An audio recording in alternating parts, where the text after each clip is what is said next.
माता पार्वती और भगवान शिव के पुत्र गणेश जी मंगलकर्ता और ज्ञान एवं बुद्धि के देवता माने जाते हैं। इसलिए जब भी कोई नया काम शुरू किया जाता है तो सबसे पहले गणेश जी का स्मरण किया जाता है।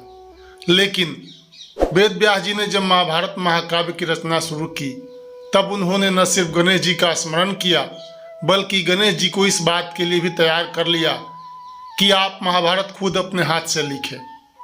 गणेश जी ने कहा कि मैं महाभारत लिख तो दूंगा लेकिन आपको लगातार कथा बताते रहना होगा। अगर मेरी लेखनी रुक गई तो मैं लेखन का कार्य छोड़ दूंगा। वेद व्यास जी ने कहा ठीक है, लेकिन आप बिना सोचे समझे और बिना मुझसे सलाह लिए कुछ भी नहीं लिखेंगे। इस तरह व्यास जी ने गणेश जी को अपनी बातों में उलझा दिया और गणेश जी को पूरी महाभारत कथा एक छोटी सी गुफा में बैठकर लिखना पड़ा। जहां यह कथा लिखी गई थी वह आज भी अलकनंदा और सरस्वती नदी के संगम तट पर मौजूद है। यह पवित्र स्थान देवभूमि उत्तराखंड में बद्रीनाथ धाम से करीब 3 किलोमीटर की दूरी पर भारतीय सीमा के अंतिम गांव माना गांव में स्थित है।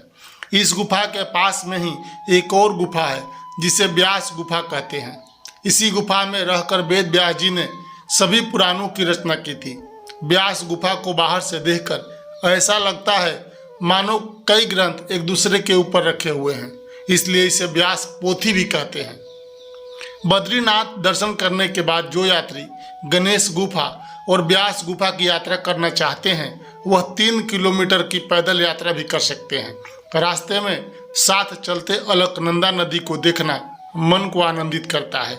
जो यात्री पैदल नहीं चलना चाहते हैं वह बद्रीनाथ से माना गांव तक के लिए सवारी ले सकते हैं। यहाँ कार और जीप की सुविधा हमेशा उपलब्ध रहती है। व्यास गुफा के पास ही सरस्वती नदी का उद्गम और भीम द्वारा सरस्वती नदी को पार करने के लिए रखा गया एक बड़ा सा चट्टान जिसे भीम पुल भी कहते हैं दर्शनीय है।